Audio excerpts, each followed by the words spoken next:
Today we will cover anti-TACA therapies that can be used to treat the patients who are affected with the cancer. So what is this TACA? Let us understand. TACA means Tumor Associated Carbohydrate Antigen, and we have discussed many times in our previous videos that most of the tumors or cancer cells has aberrant glycosylation, and those aberrant glycosylation leads to the aberrant Glycan structures that are shown here, and those aberrant Glycan structures are known as TACA. Aberrant Glycan structures on tumor cells are known as TACA, that is tumor associated carbohydrate antigen. That is, they are specific to the tumors, or they are more predominantly found on the tumor cells compared to the normal cells. So if we can train the immune cells to target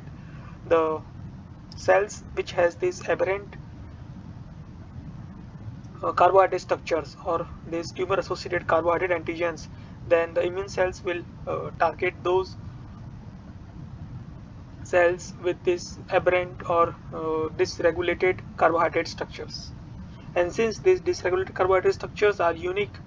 to the tumor cells, so the immune cells will be trained to target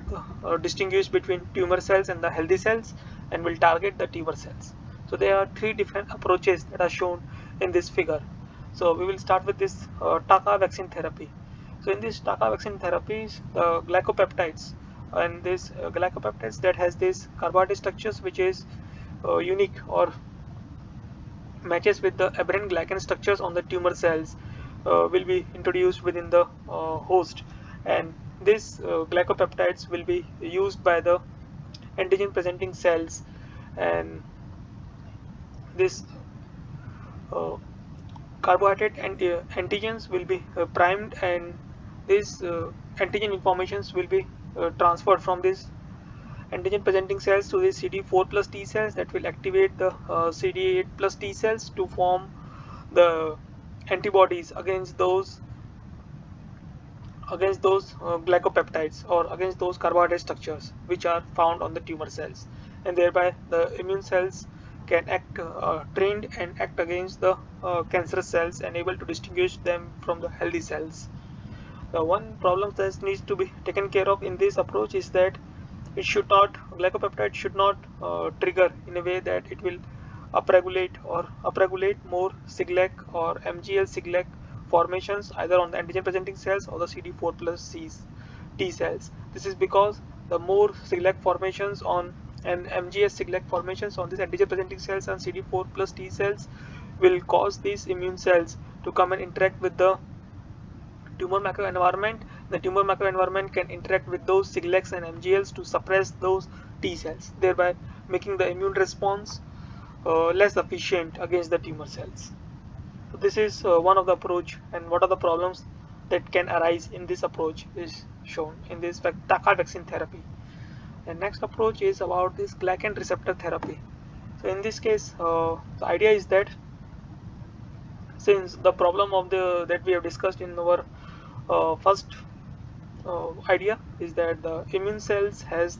this MGS receptors, and these innate macrophages and dendritic cells has this MGL receptors, and the innate immune cells, NK cells has the Siglec receptors, and they and the aberrant glycosylation that are expressed on the tumor cells can interact with those receptors and suppress the immune response. So in the second therapy, the antibodies can be used, or bispecific antibodies can be used that can block not only the antigens, aberrant antigens that are present on the immune cells, but at the same time also block the antigens that are present on the macrophages, dendritic cells, or the innate immune cells. Thereby, the interactions between the tumor cells that deactivate or suppress the immune cells will not be occur. So these interactions will not be occur if these monoclonal antibodies works to bind to this and also to this, and thereby the immune suppressions by the immune suppressions by the tumor cells will be reduced, and the immune cells can act against the tumor cells in a more efficient manner. And these kind of antibodies one kind of antibodies can be this bisalidase antibodies can be used. So in this case, the salic acids can be treated, cleaved off, so that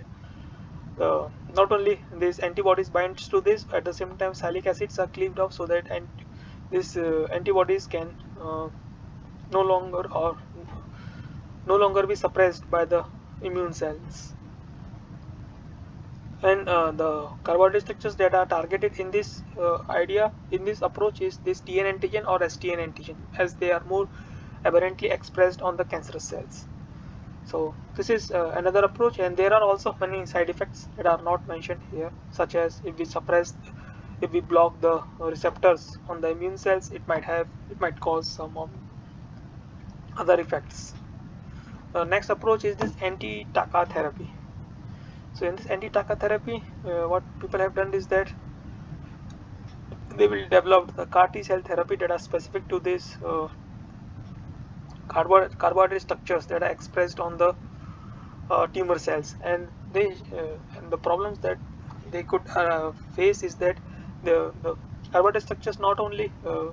decorated on the tumor cells surface, but some of the carbohydrate structures are also secreted. So if we use these CAR T cell therapies and monoclonal antibodies against those carbohydrate structures, then they will be sequestered by the soluble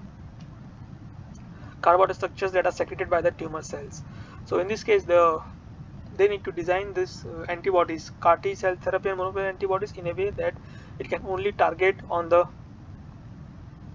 carbohydrate structures that are bound to the membrane, and they will not target to the soluble carbohydrate structures, and thereby the efficiency of these CAR T cells and monoclonal antibodies against this MUC1, for example, here example is shown as MUC1 with the TN antigen, and the MUC1 with the STN antigens will be increased. So this is the third approach that can be used using this anti-TACA therapy to take care or to distinguish the tumor cells from the normal cells or healthy cells, and kill the tumor cells. So I hope you got a basic idea how this anti-TACA therapies ideas can be evolved, and final outcome could be that this, based on this unique carbohydrate structures or unique aberrant carbohydrate structures that are expressed on the tumor cells, the immune cells will be trained to distinguish those tumor cells from the healthy cells, and can trigger apoptosis or somehow kill those tumor cells. If you need to understand more about this anti-TACA therapy in detail, you can go through the reference that has been provided in the description. That's all for this video. Thank you for your time.